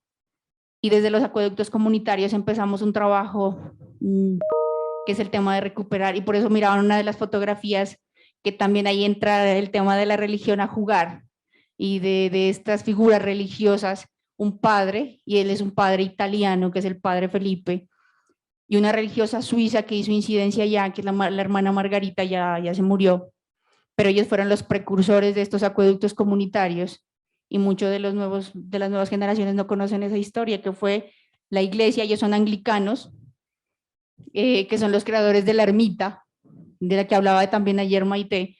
Son los creadores de la ermita y ellos son los que ayudaron a articular la gente en torno al agua y a la creación de estos acueductos comunitarios. Entonces ahí tenemos otro trabajo que ya pues lo empezamos a hacer, ha sido un poco complejo, pero sé que si nos unimos todos lo vamos a lograr, que es el tema de la recuperación de la memoria del agua en cuanto a los acueductos comunitarios. En cuanto a la invitación de Sandra, pues sería un honor estar allá en tu tierra también, y no solo es una invitación de las dos, ¿no? Sino que el tema es de la invitación a todos los que estamos acá participando en este evento, de que digamos, desde donde estamos podamos aportar, ¿no? Para seguir construyendo, porque pues es cierto que nosotros tenemos nuestras luchas en los territorios, países diferentes, ¿no? Pero que a la larga en algo podemos aportar entre todos, ¿no? De lo que poco o mucho que podamos saber. Y lo que preguntaba Juliana, creo que era lo último, que era el tema muy interno de lo que a uno lo mueve, ¿no? Espiritual. Yo en el primer conversatorio que tuvimos, yo les decía que a mí la religión poco me ha aportado, ¿no? Porque no tengo como muy buena referencia de la religión, pero sí de la espiritualidad. Y les cuento pues algo así como muy personal. Por profesión soy administradora de empresas, y por espiritualidad llegué a defender el agua. Entonces, y antes de estar en estos espacios, yo me desarrollaba en un ambiente, pues trabajaba en la banca, en los bancos, y a mí fue el tema, como yo les decía, cuando a mí fue la marucha la que me movió muy internamente y fue la que me llevó a otra vez devolverme al territorio, porque volví al territorio después de muy chica, me mandaron a la ciudad a vivir y por buscar supuestamente, entre comillas, mejores oportunidades. Entonces me fui a la ciudad, pero el universo me regaló la oportunidad de volver y ahora ya me radiqué definitivamente allá en este lugar y estamos trabajando en esto. Y para mí, yo creo que ahorita encontré el equilibrio que quería en mi vida, porque donde estaba, no, de verdad que me sentía como en una jaula, y ahorita digamos que me siento ya más libre y estar en lo que quiero estar y lo que quiero hacer. Entonces, eso pues a mí sí me movió lo espiritual. Gracias. Bueno, respecto al trauma, la forma como se ha curado históricamente pues, nuestros pueblos indígenas, pues ha sido a partir de la espiritualidad, y esa espiritualidad tiene que ver directamente con la memoria, ¿no?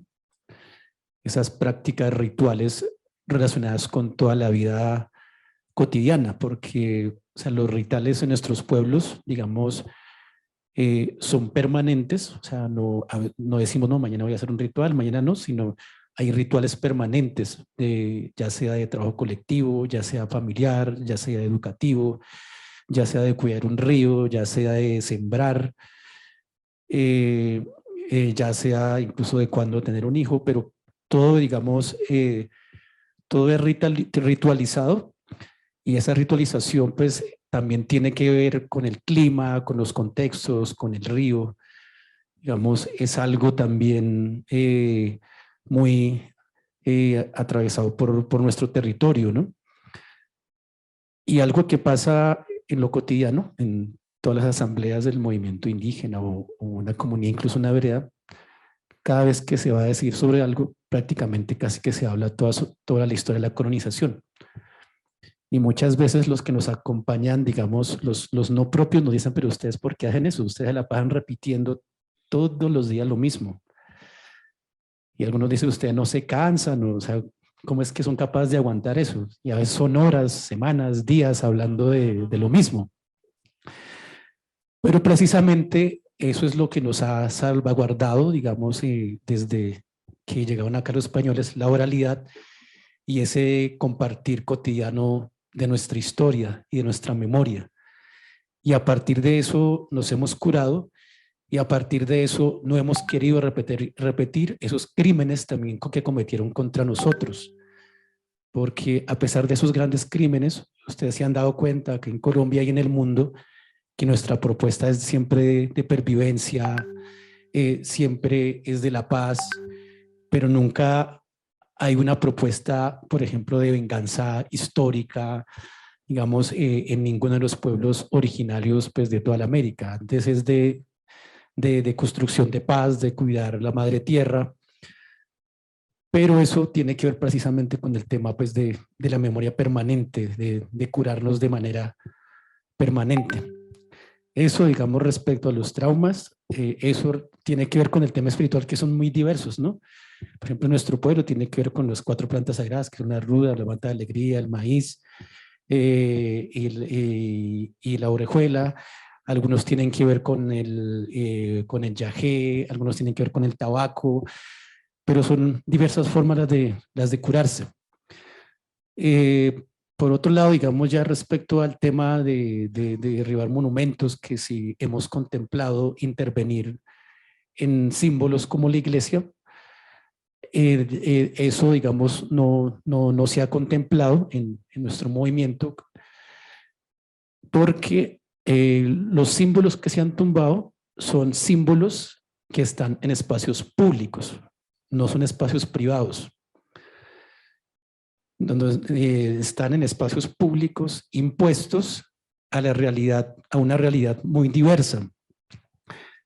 Pero no, digamos, va a haber una forma de actuar o interrupción, por ejemplo, ya sea una iglesia católica, evangélica o cualquier tipo de religión por parte de nosotros, porque precisamente ese es el derecho que defendemos, de poder practicar nuestros rituales propios libremente, como algo propio, privado, que no debe ser impuesto a otra vereda, a otro resguardo o a otros pueblos o a otras naciones.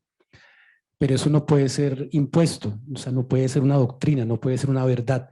Pero sí hay espacios en donde los gobiernos tienen que respetar, porque somos diversos y precisamente por eso esos símbolos tienen que representar esa diversidad y no pueden representar a una religión o a una nación que no es nuestra. Entonces, en ese sentido, digamos, el tema, digamos, no se ha contemplado, pero sí la propuesta política que se ha presentado al gobierno nacional es la restitución de la memoria colectiva a Colombia, no solo a los pueblos indígenas, sino a Colombia. Un país con memoria va a poder recuperarse de sus traumas históricos, de los conflictos. Un país con memoria va a poder avanzar hacia un país con justicia y también con verdad histórica.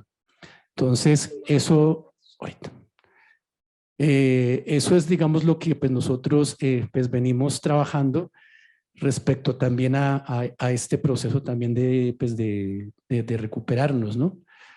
Porque, y pues hemos incluso pues en este gobierno, por ejemplo, Iván Duque en un momento dado anunció que se iban a revisar todas las estatuas desde 1920 hacia acá en el país, esta revisión histórica que hay que hacer aquí en Colombia, ¿no? Entonces es algo, digamos, que no solamente debemos proponernos nosotros como movimiento AISO, sino la academia, los sectores sociales, a todos los ciudadanos, plantearnos el tema de la memoria y la resignificación de espacios públicos en el país, porque tiene que ver con la forma de educarnos, con la forma de representarnos y con la forma de gobernar de nuestro país. Entonces, eso. Y respecto, digamos, al tema, digamos, del territorio, a la protección de los ríos, hay una lucha común, digamos, entre los pueblos indígenas, campesinos, afros, incluso la academia. Hoy en el mundo hay una lucha global por proteger los derechos territoriales, por proteger los ríos, por proteger los páramos, por proteger la madre tierra, ¿no? Y esto tiene que avanzar a que esto no sea visto como una solamente lucha indígena o la lucha de los pueblos del sur del país de Colombia, sino una lucha global que nos debemos, y hacia allá pues debe también partir esta, digamos, historia común que debemos seguir construyendo. Y por otro lado, digamos, algo que han tratado también de invisibilizar históricamente es, por ejemplo, el conocimiento y los saberes propios, ¿no? Por ejemplo, las pirámides que existen aquí en Colombia, por ejemplo, ahí en el Cauca, pirámides que existen en México, en Perú, Machu Picchu, las líneas de Nazca.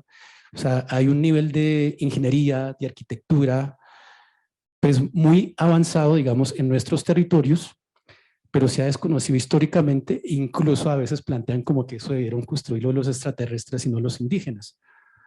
Entonces, todavía, digamos, hay muchos saberes por recuperar, porque a nosotros no solamente nos robaron la tierra y el oro, sino también nos robaron el conocimiento, la ingeniería, digamos, del manejo de aguas y todos estos temas, porque en ese tiempo en Europa todavía no se manejaba estos temas. Entonces, pues esa es como, digamos, la respuesta que podríamos dar, y pues muchas gracias a todos por esas preguntas.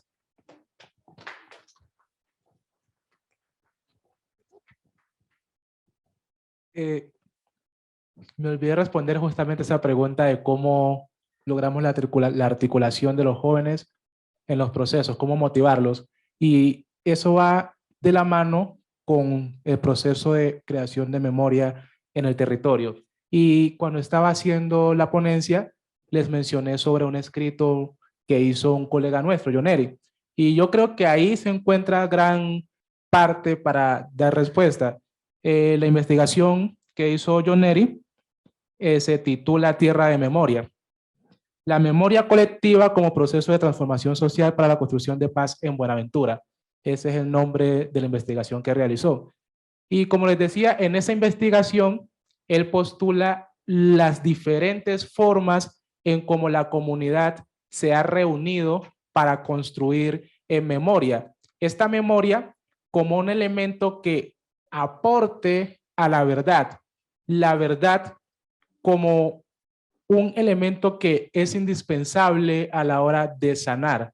Conocer lo que ha sucedido y por qué sucedió es lo que nos permite también ayudar a tramitar el dolor. ¿Por qué las comunidades de Buenaventura se encuentran viviendo la situación de violencia que están viviendo? ¿A qué se debe?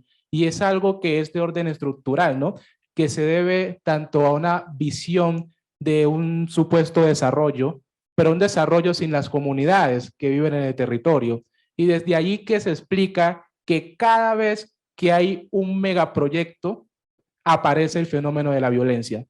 ¿Qué quiere decir? Es un intento por vaciar el territorio. Nosotros en nuestra exposición que hay en la casa tenemos el concepto de desterritorialización como un elemento clave en el conflicto, que ayuda a explicar el por qué desaparecen nuestros vecinos, por qué nuestro hermano que tiene 12 años tiene un fusil y no tiene un libro. ¿Por qué tenemos ese grado, digamos, de alejamiento con la misma academia? ¿Por qué no tenemos muchas ofertas para poder formarnos? Digamos, todo eso se puede explicar desde esta parte de una visión desarrollista, digamos, racial, clasista, que ha privilegiado el desarrollo del puerto, pero no de la ciudad. Entonces, ¿cómo se motiva a la juventud para que siga empoderándose y tomando las banderas del movimiento? Bien, tiene que ver con la resignificación de quiénes somos, de dónde venimos, cuáles son nuestras raíces. Entender cuáles son nuestras raíces nos ubica, digamos, en este panorama o en esta geografía social que estamos viviendo hoy en día.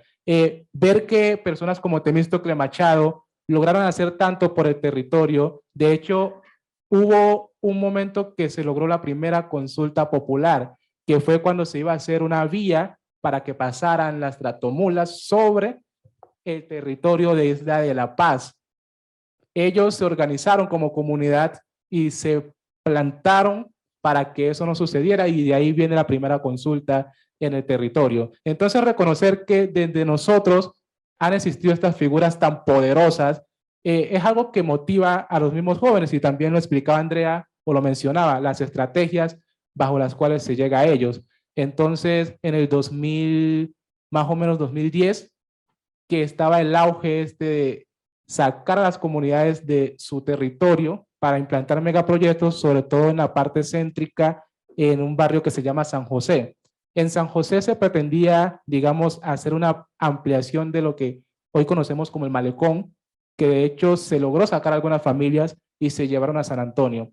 Esto rompió culturalmente, digamos, las relaciones de las personas entre ellas, pero también con el mismo territorio. Fueron llevadas a un sitio donde ni siquiera estaban cerca al mar, en un sitio donde los hogares, normalmente pues nosotros somos de familia extensa, entonces necesitamos casas amplias para poder vivir, para poder estar con nuestro hermano, nuestra tía, nuestro abuelo, y fueron llevados a unas casas, digamos en expresiones más simplistas, como una cajita de chicle,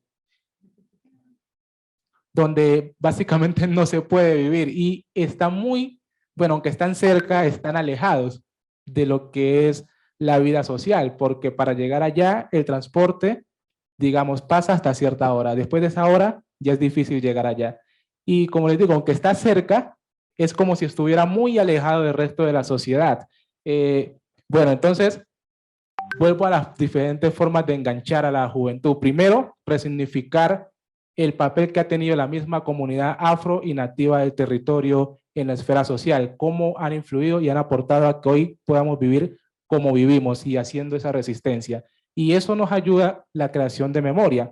En esta creación de memoria aparecen varios actores que se enmarcan en la minga por la memoria y lo hacen a través de expresiones como danza, como rap, música urbana, baile, también el graffiti, también en la formación de comunicación a través de las redes sociales.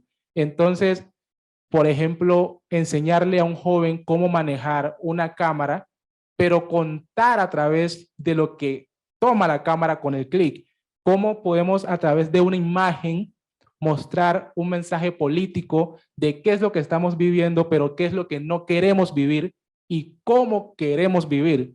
Todas estas cosas hacen que los jóvenes digan, bueno, me están ofreciendo formación, pero también me están ofreciendo una manera diferente de poder ocupar el tiempo y al mismo tiempo que se les ofrece una manera diferente de ocupar el tiempo, tomar fotos es algo que le puede servir para emprender en la vida. Entonces, digamos que hay una integridad entre diferentes campos. Ocupación del tiempo libre, tomando fotos. Tomar fotos porque me gusta y porque con ello puedo comunicar algo que quiero expresar. Y tercero, tener la posibilidad de con ese saber que estoy adquiriendo, pues poder obtener una forma de sustentarme en la vida. Digamos, esas son las maneras en cómo se ha tratado y se ha hecho con los jóvenes. También la formación, digamos, académica es una parte importante. En la Casa Social solemos activar diferentes, digamos, formas como diplomados, que la gente pueda ir formarse, pero también adquirir algo que le sirva para su perfil. Actualmente estamos a puertas de abrir un diplomado en investigación, acción participativa, para que las comunidades puedan tener más herramientas para analizar su sociedad y poder también proponer cosas dentro de la misma, y pues ya con eso cierro. Gracias.